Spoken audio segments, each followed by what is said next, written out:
Welcome to Career Tools. This week, presentation errors, speaking too fast.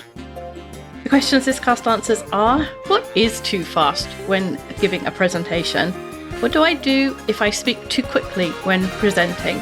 And how do I stop myself from speaking too quickly? Hey folks, if you're a manager at a company that might bring in our services, and you're wondering about that, doing it virtually or in person, you should know that we are traveling. We were recently in Detroit. We are headed to San Diego for a different client next week. We are happy to come on site and ready to schedule that with you now. And for many places, you can't do it, but we know that training is better in person, and provided your COVID preparations and plans and the various restrictions allow you to do it, we'd love to come and deliver in person to you. Hope to see you and talk about that.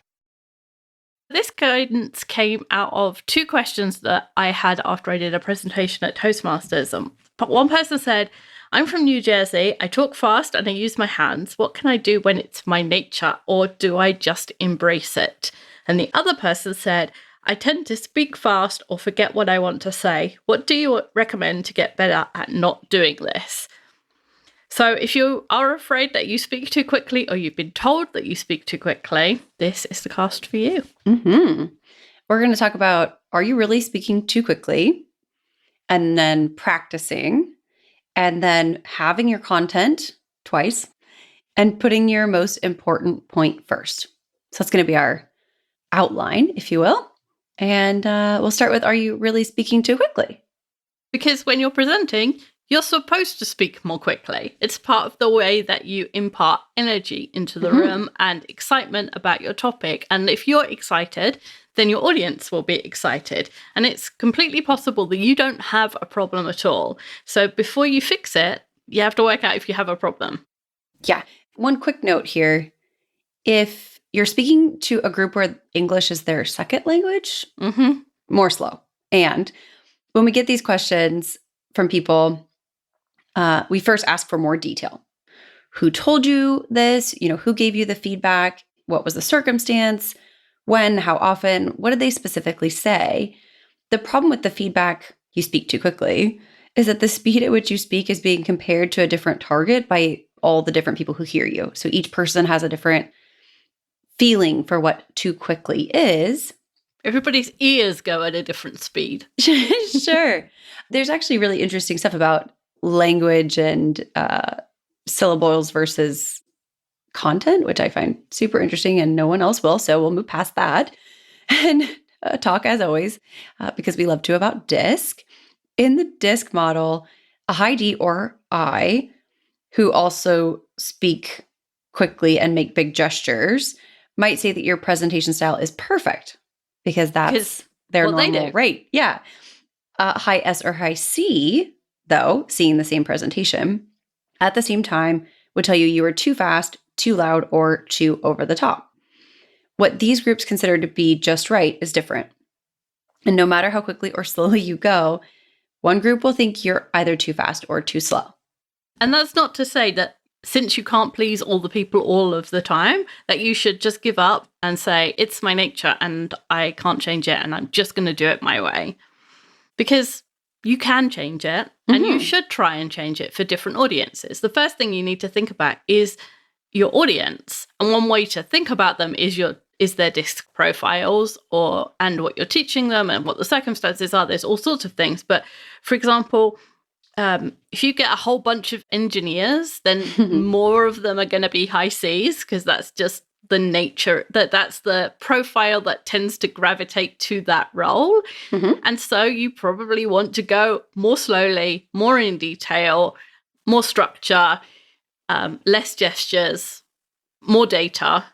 And so you're completely doing something that is tailored to what they want to hear and how they want to hear it, rather than saying, this is just the way I want to do it. If you were in sales, then high I's tend to be in sales, or there's more salespeople that are high I's, and they want to be fast and excited and hand gestures and let's have a party. So that group you could have the same information but present it completely differently to that group, and to that group you would speak more quickly. Second, as we mentioned before, presenters need to speak more quickly in general. Speaking more quickly, a little bit more loudly, and with bigger gestures, essentially closer to the high I and high D and the disc profile behaviors, are behaviors that are commonly described as energy from people attending a presentation or listening to a presentation. So as a presenter, you need to have energy in order to capture and keep the audience's attention. The slower you go, the more monotonous it feels. They begin to lose interest. It feels pedantic. When the presenter is the only person speaking, you're creating all the energy in the room. So when you're the presenter, you're the person contributing all the energy to the group and to the room. And if you speak slowly in a monotone with no gestures, the energy slips away and the audience falls into a presentation coma. They're present and they're not engaged, and certainly not learning if they're not engaged. In their head, they're doing email, or even maybe, as you're talking, they're actually doing email. It's only once you've considered all these factors that you can decide how quickly you need to speak in order to give an effective presentation. It's not how much faster or slower you need to speak from the baseline of how fast you are now, which the feedback you speak too quickly would suggest. It's how fast or slow do you need to go to effectively get your point across to the audience. So instead of measuring yourself from your norm, we're going to consider what is best for the audience, for the group. In some cases, even though you've been told you speak too quickly, with a particular audience, you might need to go even faster. Yeah, that would be weird. Like if your grandmother always tells you talk too quickly, and then you go to an audience of high I's and they want you to go even faster. Yeah. And how quickly or slowly you speak is entirely within your control. It is a learned behavior. And there's a pace at which you speak when you're not thinking about it. So your normal speech has a pace, but that doesn't mean that you can't go faster or slower. If you think about it first, like all behaviors, you can change it. And you can control your talking hands, or you can turn your dead fish hands into talking hands if the audience need it. All it takes is practice. Mm-hmm. I think people are going to be a little bit surprised by this. I think it sounds counterintuitive that you can be aware of this. And I also have experienced that the moment you start to pay attention to the speed at which you speak, it becomes really obvious to you. You just have to tune into it. And I'm hyper aware of it right now because we're talking Because we've been about it. talking about it. Yeah. This morning I was speaking to a group whose languages are different than mine. And I realized about halfway through that I had been decreasing my speed to a certain amount that they were in a bit of a coma. It was my own fault. I knew. I was watching their faces. I was trying to go more slowly so that I would see less confused faces. And I got to a point where I realized I've put them to sleep. So then I had to speed back up. Okay. So practice, right? Practice is next. Yeah, because you don't get better at presenting without presenting. Yeah. Like you have to give presentations, real ones, in public with other people listening. Otherwise, it doesn't matter. It's like riding a bike. You don't get better at riding a bike if you sit on the sofa and really think hard about riding, or you pretend to ride a bike. You have to get on the bike, get out in the street, and start pedaling. That's the only way you're going to learn how to ride a bike. And the same way, if you start presenting, the more you present, the more control you have and the more practice you have at changing all of the things that go into a presentation. If you don't give presentations often, you have all of this stuff in your head, like, are they listening? Are they, where are my hands? What should I be standing here? What am I do I remember the content? What's the next line? And there's all these things. Whereas if you practice, some of that stuff goes away so that you can concentrate on the finer detail. So for instance, if you know the content backwards and forwards and you don't have to think, it just comes out of your mouth, then you could stop worrying about that and think about, for example, how fast you're speaking. Mm-hmm. Yeah, you become more comfortable, just as with any task that you do repeatedly, and you have fewer questions bouncing around in your mind while you're doing it. And we recommend Toastmasters if you're looking for risk-free practice. and feedback from another group, because that's embedded in the Toastmasters model. Thank you. I was going to say mantra. That's not correct. No. And then for some reason, I was thinking about like breakfast food. I don't know why we aren't talking about breakfast. Perhaps I have not eaten enough Toast. today. Perhaps it was Toast. the toast. So maybe that's it. Toast. Yeah. See? This is what goes on in your mind when you're trying to present. This is it. And Mark and I just recorded a really long podcast about what Toastmasters is like, how much it costs, who's going to be there, why it's so good, all of that stuff. So if you go back a couple of weeks, you'll be able to listen to that. Mm-hmm. And at a weekly Toastmasters meeting, you would speak every week, even if it's just to say your name. So because you get lots of practice, you get better really quickly. Which is awesome. Toastmasters is an amazing resource. Yep. Another thing to keep in mind is that everyone speaks more quickly when they're nervous. And the more you practice speaking in public, the less nervous you'll feel when it's time to do it again. Maybe your nerves will never go away completely. And the next time the situation changes a bit, they'll come back. You'll feel more nervous, which is definitely, I've experienced that. And practice allows you to control that and prevent your nerves from overtaking your voice and your body and thus affecting the speed at which you speak. And practice doesn't need to be confined just to presenting. The more you speak in public, the more comfortable you'll become hearing your own voice. You could speak up in a team meeting or say more than hi to the person at the grocery store. You could call someone instead of emailing them. You could offer to introduce a subject at a community meeting or speak to the person in the waiting room at the doctor's office. If you're listening to this as it's coming out, there's less opportunities currently because of the pandemic. And, I think we have experienced recently that the more remote you are from people, the more time you spend at home or in your home office, the less opportunity you have to speak out loud to people, which is odd. But it's true that the more often you do it, the more comfortable you'll feel. And in the scenarios I just described, like the doctor's office or the grocery store or, in a community meeting, you may not ever see those people again, right? It's like a very fleeting moment. It's fine if you stumble or forget the sentence halfway through because they're not going to remember, right? No, you're one of 10,000 people. Right. You're paying more attention to it than they are, I feel. The other thing I found recently is I had to give a speech and I was practicing for the days beforehand and I was practicing out loud as we're going to tell you. And I found after 2 or 3 things, it was a 5-paragraph speech. It was really short. But if I practiced it 3, 4, 5 times, my voice started to feel strained. And I know that our presenters present for 8 hours straight and their voices survive. So there's another reason for practicing is that your voice gets stronger the more you practice. Mm-hmm. And if your voice is, if it's hurting to speak, then, your presentation dies because you can't put anything into your voice. So That's another reason for practice. That's such a good point. Yeah, you get rusty if you're not using the voice is like a muscle. Yep. So when you have a specific presentation to make, practice twice a day out loud, preferably with an audience. And if you don't have an audience, one good thing is to put pillows on top of your sofa, your couch, so that they're roughly like at a level where people's heads would be. And that way you can practice making eye contact by looking at the pillows. I used to, when I very first started training to be a presenter here at Manager Tools, I had pictures of like Google images of audiences taped behind my desk to practice making eye contact because it wasn't something I was used to. I wouldn't do it in a meeting, like in a group meeting at work. So I hadn't practiced it ever.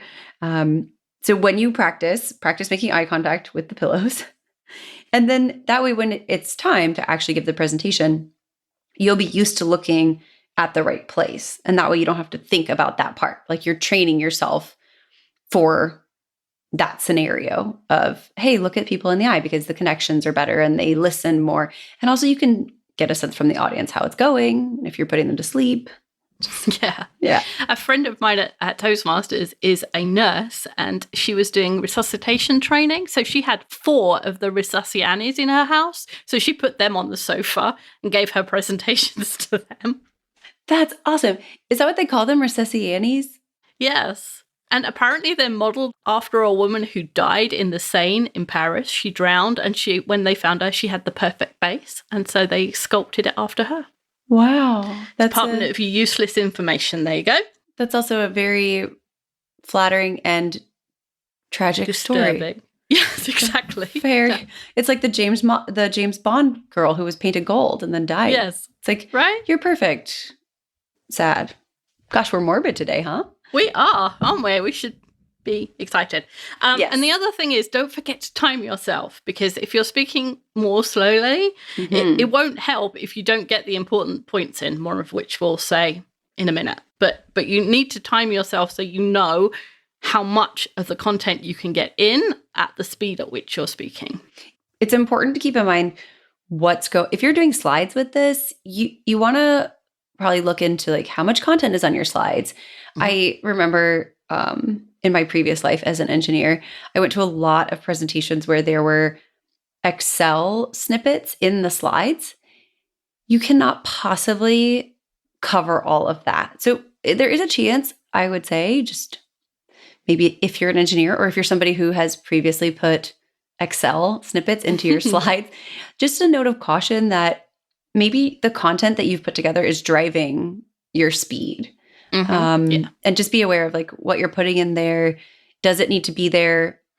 How many bullets you've got? You know, if you have more than 6 bullets, you would have to speak really quickly to get through a slide with that many bullets because of the way the structure of the presentation usually works. So just as a heads up, you might want to take a look at your slides too and just, you know, is this why we're doing this? And how many slides per minute, and that rate is probably something to consider as well. And if you are speaking more quickly than you've decided is optimal, then practice saying individual sentences more slowly. Like literally think about it first. You have to pause and think and then say, okay, I'm going to say, and then leave a beat between each word. I can't. Between each word. And the best place to practice is on the phone to the bank or the call center for your phone company. You know, all those people that we all hate talking to. You can practice with those people. I think for a lot of us, it's kind of like the way you move your hands. If your hands are down by your side, you may feel that it's awkward. Like your body feels awkward in that position. In the same way, I find that a lot of presenters struggle with just a breath in between words. If you take a breath in between words, even though you feel like that's a dead space, even though you feel like you're going too slowly, it's likely not. So if you take a breath in between your words, you're probably fine in terms of timing. Don't skip your breaths because it adds up and you end up kind of stuck at the end. But I think for a lot of people, the breath in between feels like, oh gosh, they're waiting on me. Even if it's after a question, right? If they ask a question, you can take a breath, pause a beat, and they won't notice. It still feels like normal rhythm to the people who are listening. I've said this before. I have a habit of starting sentences with so, and I was working on it. And so my friend told me every time you're about to say a new sentence, just wait a second, let the so come out in your head, and then carry on. And so I did that. And all of the people afterwards said, I really enjoyed the pauses in your speech. It really helped us understand it and helped convey the message. And I thought those pauses where I was not saying so felt like forever. And everybody else thought it was something I did on purpose to help the speech go. So, you know, other people's perceptions is nothing like what's in your head. Right. Don't worry as much in terms of the pauses. Sometimes there's other things to worry about, but they have to listen and then they have to not translate, but interpret what you're saying. They have to process it. They're a beat behind you because they have to think through what you've said. Hopefully they're thinking through what you've said. So if you're going to practice saying your individual sentences more slowly, if you're going to use more pauses and slow down your speech, try this on the phone like with your, your service providers. And then once you can control your speed on one sentence, try two, and so on and so forth. Add more sentences until you can get to whole paragraphs so that you're being cognizant of controlling your speed. And one trick is not to watch videos or listen to podcasts at more than 1 time speed, which I do all of the time. And then I notice that my perception of speed is completely out of whack. I was listening to a podcast and somebody else heard it and was like, do you always listen at this speed? And to me, it was completely normal because that's how I always listen at that speed. So you're not helping yourself if you do that, at least while you're learning to speak at a certain speed. Also, don't watch any Aaron Sorkin movies. The West Wing. That will speed up your speech patterns real quick. All over. Yeah, it just confuses your brain about what's normal speed. And it's so funny to me because I don't listen to anything at more than 1 time speed, like 1x. I don't. But a lot of people do, I think. Mm-hmm. Yeah. Lots of people do. I know it's always funny. I only listen to a few other podcasts and they're rather dense. But someone recently shared with me that they listen to this podcast where the hosts share a lot about themselves and they listen on like 1.5x because they don't care about like the people's personal life.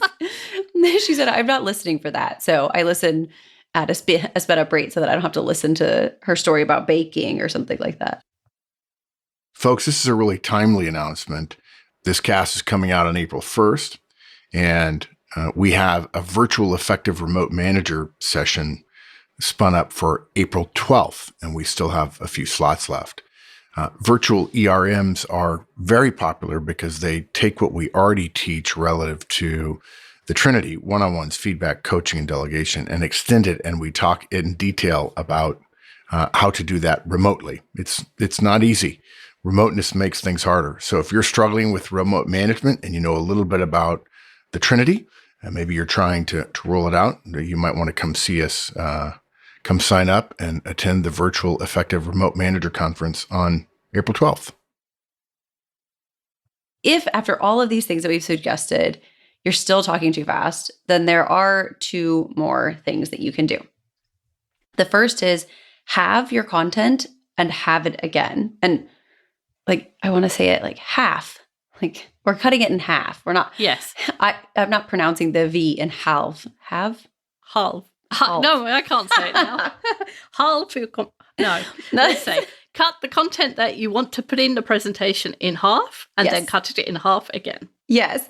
If you're using slides, a good way to do this is to cut the number you have into half, and then again do that in half again. Having too much content, as we mentioned before, is one of the reasons that you may be speaking too quickly when presenting. And again, if you have any Excel screenshots in your slides, take it out. Take it out. Do that first, and then do the having. You can say a lot less than you think in the time that you have, and your audience can understand and retain, honestly, far less than you think as well. Right, because you know the content of the presentation, the point you're trying to make, the action that you want your audience to take. And they don't. They have no context. They're hearing it all for the first time. And so you're way faster than they are. They're putting together the context and the map, and they're placing the content in it, and they're considering what you're saying, and they're making decisions about whether or not they agree. And our brains are big, but they still have limits. There's only so much you can learn in an hour. Think about when you went to school. Could you learn the entirety of calculus in an hour? No, it takes some time, right? Because there's only so much you can take in. And if you're trying to ram it in, you're just going to fail. It'll just bounce off their heads. And so you've wasted the hour because you haven't got what you wanted them to understand into their heads. And they probably say you speak too quickly because you're trying to rush to get it all in. I think it's kind of like most of the time when I see people creating slides, because you're typing on a slide, you're not saying it out loud. You don't realize the disconnect between like hey, I'm writing this down. And when you write, people can read much more quickly than they can listen. Mm-hmm. So the idea that you would type your slides first is going to it's going to lend itself to putting too much information in the slides, because it's more like writing a brief than it is like speaking the words involved. So you have to think about that. What I would actually do is, if it was me, I would get some cards and write down, or even just like a piece of paper. But I love 3x5 cards. Like, I love them. I don't know why. I think I do know why. I love all office supplies because they come in a rainbow of colors, right? They're always presented to you as this like beautiful display. So I would take 3x5 cards, say what I want to say in my head even, or practice it out loud if it's not polished, or if it's polished, and just write down the bullets. And that's what your slides are supposed to be, is bullets, not the brief that it would take to explain everything and lay it all out if you were going to write it, right? Mm-hmm. Those are two different things. Think of it as the difference between writing an email. Slides are not the same thing as what would go in an email. I just think when we're creating the slides, we conflate the two, and we forget that 5 bullets on a slide is a lot of talking. It's a lot. I mean, that's a good 10 minutes worth of talking just to read it. Yeah. Mm-hmm. So you have to be aware of that disconnect. And I don't think that many of us think of it that way. Maybe because you're the person who's not presenting the slides, or you're not creating the slides. And maybe just because you're used to writing, and writing lends itself, I think, towards more detail. And more detail is good in writing, but in slide creation, I think more detail is extraneous detail rather than more. Yeah, it just makes confusion, not Yeah, and if you got too much, it makes you speak more quickly, and it won't help because you're giving them too much information. So we want to start by limiting what we want to convey in our slides. And mentioning 3x5 cards and speaking, if you are nervous and you need the help of having your content in front of you, use cards rather than a piece of paper, because if your hands are shaking, a piece of paper will make a noise and 3x5 cards will not. Yes. And also people can see paper shaking, but not cards. Yeah, but not cards. Yeah. Exactly. Okay. So first you would reduce your content, cut it in half, and then cut it in half again. And then if that still doesn't work, and actually everyone should do this anyway. You should always do this. Yeah. Put your most important point first. I know how it's really funny that it's the last thing in the cast. And so the irony here is we're giving this to you at the end. I'm not sure why this is true, but it's very tempting in my experience to put the most important agenda item last. I don't know why that's true. It's completely counterintuitive. I think it comes from essay writing in school. So you'd have the introduction, genius. You'd have this point and this point and this point, and then the conclusion is the important thing, right? Where you bring it all together. I think that's why people put that at the end. But the problem is if you put it at the end and you have a problem fitting what you want to say into the space you have, is that you're racing to get to that important point. Whereas Absolutely. if you put it at the front, it gets as much space as it needs. There's also the high C tendency to do this, but I think this is partially why when people write emails, the question or the answer is at the end. After you write your email, after you write your slides, ask yourself, is this last thing the most important? And move it to the top. Yes. Just do it. Save us all the reading and the machinations, like save all of us and put your most important point first. And that way it gets plenty of time. You cover it at the beginning and you're not rushing at the end to try to like smush everything into whatever minutes you have left, right?